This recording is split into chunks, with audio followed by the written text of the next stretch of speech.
So what is RECLIP app? So how it works? So this is a new interesting app. Yeah, and the idea of it is that you just leave it open and you give access to your microphone. So you can see your microphone icon in the top left.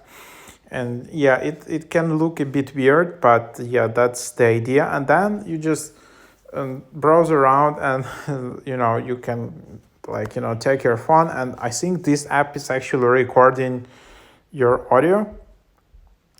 So you actually, I don't know how safe is that, but this is just like a new idea. And then if you just you just had some fun moment with your friends or colleagues or something, you can just tap save, and then your last clip will be automatically saved. And then you can also take a photo. So for example, just me on the sofa, like your microphone icon in the top left. And yeah, it can look a bit weird, but yeah, that's the idea. And then you just browse around and you can take your phone, and I think this app is actually recording your audio. So you actually, I don't know how, it's like a new idea. So as you can see, it's just saved your audio automatically the last 2 minutes.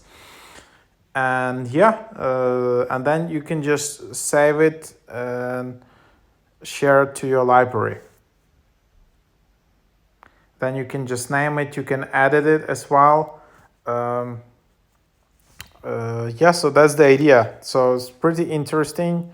Then you can just chat, you can invite your friends, you can invite your contacts here.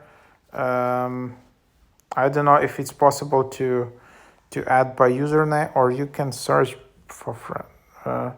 No, you can only invite your contacts, and then that's just your account. Yes, so that's the idea.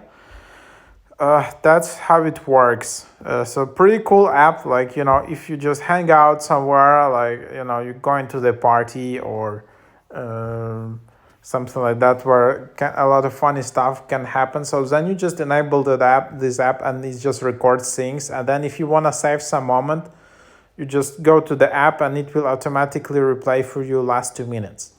And then you can just add a photo and rename this moment. So yeah, kind of like one of alternatives to Be Real kind of apps. I don't know how safe is it though, and how is it that it's not weird. You really need to trust this app, that it's because you're just given permission this app to record everything. So yeah, just you need to really trust this app. And yeah, so that's basically the idea. But try it out.